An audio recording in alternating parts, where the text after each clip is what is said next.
अंधेरा, ये शब्द सुनते ही या अपने आसपास अंधेरे को देखते ही मेरा पूरा शरीर थरथर कांपने लगता है। दरअसल आज से कुछ साल पहले एक घने अंधेरे रात में मेरे साथ एक ऐसी घटना घटी जिसे आज तक मैं भूल नहीं पाया और न ही अपने जीते जी कभी भुला पाऊंगा। और उसी अंधेरे रात ने मेरे दिमाग में एक ऐसी छाप छोड़ दी कि मैं आज भी रात को अकेले कहीं नहीं जाता। असल में मेरे साथ हुआ कुछ यूं था कि उन दिनों मैं शहर के एक ऑफिस में काम किया करता था। मेरी ड्यूटी सुबह के 9 बजे से शाम के 7 बजे तक की होती थी। घटना आज से काफी सालों के पहले की होने के कारण उस समय गांव से शहर जाने के लिए कोई साधन नहीं हुआ करता था। आमतौर पर लोग साइकिल या फिर पैदल ही शहर आना जाना किया करते थे। मेरी नौकरी लगे कुछ ही दिन हुए थे, जिस कारण मेरे पास साइकिल नहीं था। मैं पैदल ही शहर आना जाना किया करता था। मेरे घर से ऑफिस लगभग 7 से 8 किलोमीटर की दूरी पर था, तो मुझे पैदल आने जाने में अच्छा खासा समय लगता था। खैर, रास्ते के सभी पोलों पर स्ट्रीट लाइट की सुविधा थी, तो मुझे रात के वक्त आने में उतनी परेशानी नहीं हुआ करती थी। दरअसल हुआ कुछ यूं था कि जब एक दिन मैं ऑफिस जाने के लिए सोकर उठा तो सुबह से ही आसमान पर काले बादलों ने अपना डेरा जमा रखा था। उठते ही आसमान पर चारों तरफ छाए काले बादलों को देखकर एक बार तो मैंने सोचा कि आज काम से छुट्टी ले लेता हूं, मगर ये सोचते ही मुझे बॉस की कल वाली बात याद आ गई। कल बॉस ने मुझसे कहा था कि कल वो नहीं रहेंगे और ऑफिस का सारा काम धाम मुझे ही देखना पड़ेगा, तो मैं आज छुट्टी कैसे कर सकता हूँ। जिसके बाद उदास मन से मैं निकलने की तैयारी करने लगा। नहा धोकर नाश्ता करके ठीक 8 बजे मैं अपने घर से ऑफिस जाने के लिए निकला और ठीक 1 घंटा पैदल चलने के बाद 9 बजे ऑफिस पहुंच गया। ऑफिस में बॉस ना होने के कारण ऑफिस का सारा काम मुझे ही देखना था। साथ ही साथ उस दिन ऑफिस में काम भी काफी ज्यादा था, तो सारा काम खत्म करते करते रात के 7 बज गए। सारा काम खत्म करके जब मैं घर जाने के लिए ऑफिस के गेट पर आया तो बाहर का नजारा देखकर मैं काफी मायूस हो गया, क्योंकि बाहर काफी तेज बारिश हो रही थी। इतनी तेज बारिश को देखकर मैंने गेट के पास बैठे दरबान से कहा, अरे काका, बारिश कब से हो रही है? तो मेरी बात सुनकर दरबान काका ने कहा, बाबू साहब, लगभग 1.5 घंटे से बारिश हो रही है। काका के मुंह से ये सुनकर मैं और भी ज्यादा मायूस हो गया, क्योंकि मैं जिस रास्ते से आना जाना करता था वो रास्ता कच्चा था, तो 1.5 घंटों से बारिश होने का मतलब रास्ते में सभी जगह कीचड़ और पानी जम गया होगा। खैर, अब किया भी क्या जा सकता है। मैं अपनी किस्मत को कोसता हुआ खड़े खड़े बारिश के रुकने का इंतजार करने लगा, मगर बारिश लगातार बरसे जा रही थी। सुबह से ही मौसम का हाल देखकर मैं अपने साथ छाता लेकर आया था, मगर बारिश इतनी तेज थी कि मेरा छाता उस मूसलाधार बारिश का सामना नहीं कर सकती थी। इसलिए मैं छाता होने के बावजूद भी बारिश कम होने का इंतजार कर रहा था। और ठीक आधे घंटे बाद बारिश की रफ्तार थोड़ी कम हुई, तो इसी का फायदा उठाकर मैं फटाफट से छाता खोलकर ऑफिस से बाहर निकला और दरबान काका को आता हूं बोलकर घर की तरफ आगे बढ़ने लगा। बाहर का माहौल एकदम अंधेरे में डूबा हुआ था। साथ ही काफी देर से बारिश होने के कारण बिजली भी गुल थी, तो माहौल और भी ज्यादा अंधकार में डूब गया था। खैर, मैं किसी तरह अपने छाते को संभालता हुआ घर की तरफ आगे बढ़ने लगा। करीब 15 मिनट पैदल चलने के बाद मैं शहर के रास्ते से अलग गांव के रास्ते पर पहुंचा, तो हर बार की तरह ही किशोरी काका की चाय की दुकान खुली हुई थी। मैंने हर रोज घर जाते समय उनकी दुकान पर चाय पीकर जाता था, मगर उस दिन मौसम का हाल देखकर मुझे चाय की दुकान पर रुकना ठीक नहीं लगा। लेकिन शायद मौसम को और मेरी किस्मत को ये गवारा नहीं था, क्योंकि दुकान के आगे से एक कदम बढ़ाते ही झिमझिमाती बारिश ने वापस से मूसलाधार का रूप ले लिया, वो भी इतनी तेज कि मेरा छाता वापस से बेकाबू सा होने लगा। लिहाजा मुझे बारिश से बचने के लिए चाय की दुकान का सहारा लेना ही पड़ा। मैं दौड़कर किशोरी काका के चाय की दुकान के शेड के नीचे चला गया, तो शेड के नीचे खड़े होते ही किशोरी काका ने मुझे गर्मा गर्म चाय पीने को दिया और मैं भी बारिश के इस मौसम में गर्मा गर्म चाय की लुत्फ उठाने लगा। दुकान के शेड के नीचे खड़े खड़े 2 घंटे बीत गए, मगर बारिश अभी भी रुक नहीं रही थी कि तभी किशोरी काका ने कहा, विक्रम, लगता है आज बारिश नहीं रुकेगी, मैं भी अब दुकान बंद करूंगा। किशोरी काका की बात सुनकर मैंने अपनी नजर घड़ी की ओर घुमाई तो वक्त हो रहा था रात के 11 बजे का। अब किया भी क्या जा सकता था, मुझे बारिश में भीगते हुए ही घर जाना पड़ेगा। जिसके बाद मैं किशोरी काका को आता हूँ बोलकर घर की तरफ आगे बढ़ने लगा, तो मेरे दुकान से निकलते ही किशोरी काका ने झट से दुकान बंद कर दिया। अब दूर दूर तक पूरे माहौल में मैं अकेला ही रह गया था। गांव के रास्ते पर अंधकार तो इतना फैला हुआ था कि मुझे अपने हाथ तलक भी दिखाई नहीं पड़ रहे थे। साथ ही सुनसान माहौल में झिमझिमाती बारिश मुझे एक ऐसा अनुभव करा रही थी जिसे मैं अपने लफ्जों में बयां नहीं कर सकता। अभी मैं आगे बढ़ ही रहा था कि तभी अचानक एक बच्चा पीछे से दौड़ता हुआ मेरे आगे आ गया। तो उस बच्चे को इतनी रात गए बारिश में इस सुनसान रास्ते पर भीगता देख मुझे काफी हैरानी हुई कि भला ये बच्चा इतनी रात गए इस सुनसान रास्ते पर क्या कर रहा है। तो इस पर मैंने उस बच्चे से कहा, अरे बेटा, तुम इतनी रात गए इस बारिश में क्या कर रहे हो? मगर मेरे सवाल का उस बच्चे ने कोई जवाब नहीं दिया। फिर मैंने दोबारा इसी सवाल को उस बच्चे से पूछा, लेकिन इस बार भी उस बच्चे के कान में जू तक ना रेंगी। तो इस बार मैं आगे बढ़कर उस बच्चे के कंधे पर हाथ रखा, तो उस बच्चे के कंधे पर हाथ रखते ही मैं चौंक गया, क्योंकि उस बच्चे का शरीर बर्फ के समान ठंडा था। मगर यह कैसे हो सकता है? किसी इंसान का शरीर इतना ठंडा कैसे हो सकता है? अभी मैं ये सोच ही रहा था कि तभी वो बच्चा अचानक मेरी ओर मुड़ा। तो मेरी ओर मुड़ते ही उस बच्चे का चेहरा देखकर मेरे शरीर में खून की जगह करंट दौड़ने लगा और मेरे हाथ पैर कांपने लगे, क्योंकि उस बच्चे का चेहरा किसी इंसान का नहीं बल्कि जानवर का था और उसके मुंह से खून भी टपक रहा था।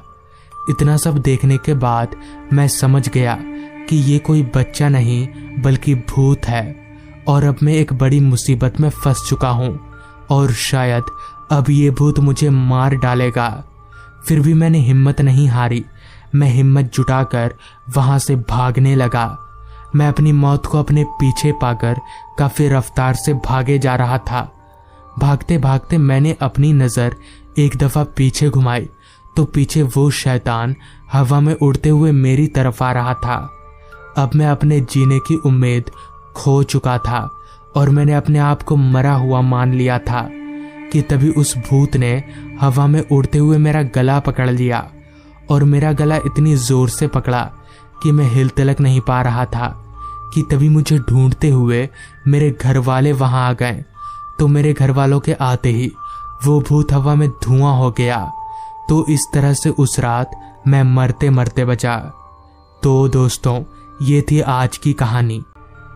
दोस्तों, मेरा नाम भावेश है और मैं आज जो आपको ये घटना बताने जा रहा हूँ वो मेरे साथ लगभग 25 साल पहले घटी थी।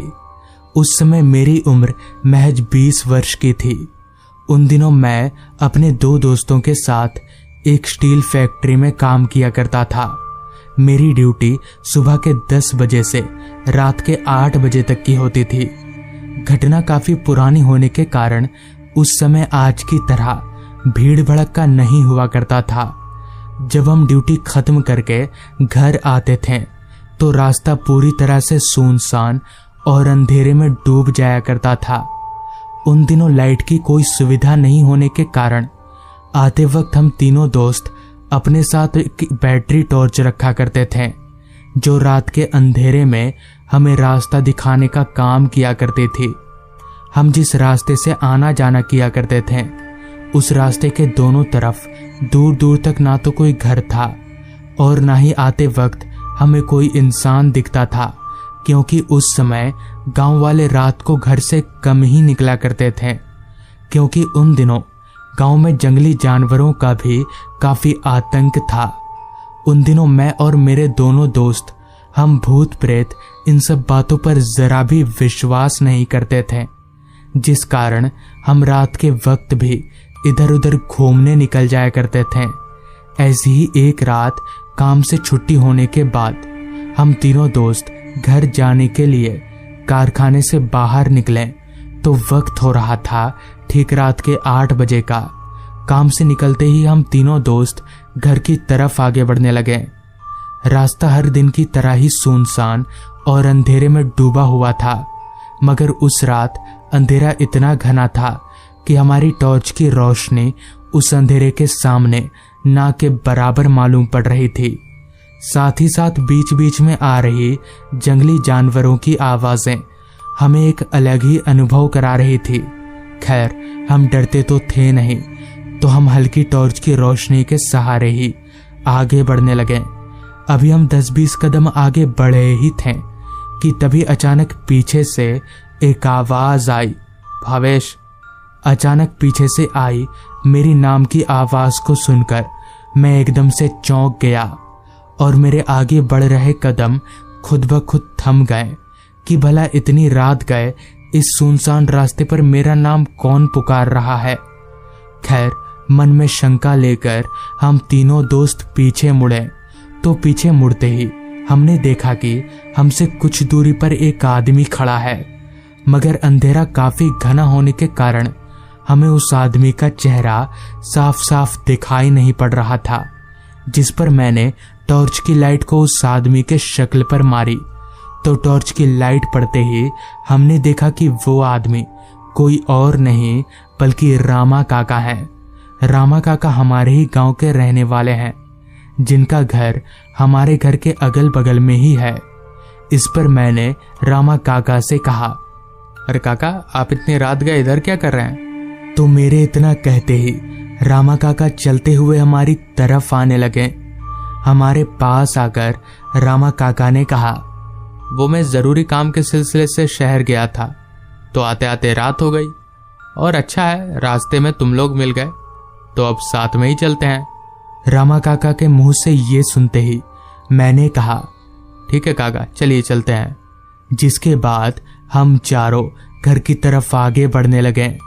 अब रात और भी गहरी हो गई थी, जिस कारण दूर दूर तक इलाका रात की गंभीरता को ध्यान में रखकर मानो सो गया था। हमें भी चारों तरफ फैले सन्नाटे को देखकर अपने चलने की रफ्तार बढ़ानी पड़ी। अभी हम चारों चल ही रहे थे कि तभी रामा काका ने कहा, तुम लोग इतनी रात गए इस वीरान रास्ते से आते हो क्या? तुम लोगों को डर नहीं लगता? रामा काका की बात सुन मैंने कहा, डर? किस बात का डर काका? तो इस पर काका ने कहा, भूतों का डर। इस बात को सुनकर मेरे एक दोस्त ने कहा, काका मैं डर वर नहीं लगता। इस बात को सुनते ही रामा काका मुस्कुराने लगे, वो भी ऐसी मुस्कुराहट कि मानो काका काफी कुछ जानते हों। काका को मुस्कुराता देख मैंने काका से कहा, काका आप मुस्कुरा क्यों रहे हैं? क्या बात है, आपको भूतों से डर लगता है क्या? इस पर काका ने कहा, हाँ मैं डरता हूं क्योंकि मैंने भूत देखा है। काका के मुंह से ये सुनते ही हम तीनों के अंदर इतनी बेचैनी हुई कि हम तीनों ने एक साथ काका से कहा, कहाँ काका और कब, हमें भी बताइए। पहले तो काका ने साफ मना कर दिया, मगर हमारे काफी जिद करने के बाद काका ने बताना शुरू किया। बात आज से लगभग 3 साल पहले की है, जब मैं अपने बागान के फल और सब्जी को बाजार में बेचा करता था और अपना घर चलाया करता था। मेरा बागान मेरे घर के काफी करीब था, जिस कारण मुझे बागान में काम करने में कोई परेशानी नहीं हुआ करती थी। मुझे अच्छे से याद है, उन दिनों गर्मी का मौसम चल रहा था और मेरे बागान के काफी सारे आम के पेड़ों में आम ही आम लहरा रहे थे। मैं काफी खुश था कि इस बार आम बेचकर मैं काफी सारे पैसे कमाऊंगा। मगर एक सुबह जब मैं उठकर अपने बागान पर गया तो बागान के अंदर का नज़ारा देखकर मेरी खुशी काफी कम हो गई, क्योंकि सभी आमों के पेड़ के नीचे काफी सारे आम टूटकर पड़े हुए थे। ये नज़ारा देखकर मैंने अपने मन ही मन में कहा, कल रात तो ना ही इतनी तेज हवा चली और ना ही बारिश हुई, तो इतने सारे आम टूटकर गिरे तो गिरे कैसे? कहीं कोई आम चोरी करने तो नहीं आया था? लगता है अब मुझे आज की रात बागान में ही गुजार कर देखना पड़ेगा। और ठीक मैंने वैसा ही किया। रात होते ही खाना पीना खाकर एक टॉर्च लाइट और खाट लेकर सीधे बागान की ओर चलता बना। खाट लेकर जब मैं बागान के दाखिल हुआ तो अंदर का माहौल घुप अंधेरे में डूबा हुआ था। मैं भी चुपचाप अपने खाट को आम के पेड़ के नीचे लगाकर लेट गया और चोर के आने का इंतजार करने लगा। मगर मुझे कहाँ पता था कि मेरी इंतजार मुझ पर इतनी भारी पड़ेगी कि मुझे अपना बागान बेचना पड़ेगा। खैर, खाट पर लेटे लेटे मेरी नजर बागान के चारों तरफ घूमे जा रही थी। दूर दूर तक छाया घना अंधेरा और बीच बीच में आ रही रात कीड़ों की आवाजें उस माहौल को और भी ज्यादा सुनसान बना रही थी। देखते ही देखते 3 घंटे कब बीत गए और मेरी पलकें भी नींद से भारी होने लगी। मैं ना सोने की काफी कोशिश कर रहा था, मगर नींद के आगे किसकी चलती है। फिर कब नींद ने मुझे अपने आगोश में ले लिया, पता ही नहीं चला। मैं कितनी देर सोया होऊंगा पता नहीं। फिर जब मेरी नींद अचानक एक काफी तेज आवाज से टूटी, उस आवाज को सुनकर मैं झट से उठकर खाट पर बैठ गया और टॉर्च जलाकर उस आवाज को ढूंढने लगा। लेकिन वो आवाज आ कहां से रही थी ये पता नहीं चल पा रहा था, और ना ही बागान में मेरे अलावा दूसरा कोई इंसान था।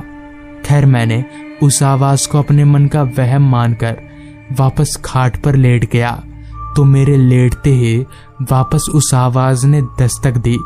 मगर इस बार वो आवाज कहीं और से नहीं, बल्कि जिस पेड़ के नीचे मैं सोया था उसी पेड़ के ऊपर से आ रही थी।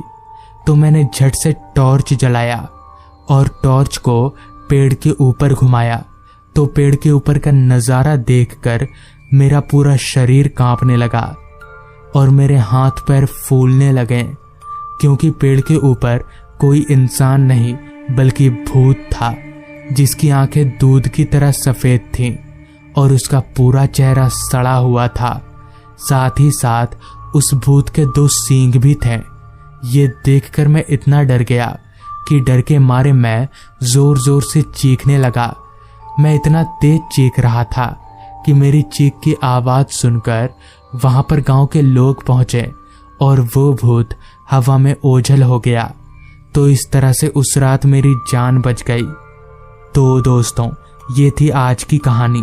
अगर आपको ये कहानी पसंद आई हो तो चैनल को जरूर सब्सक्राइब कर लें।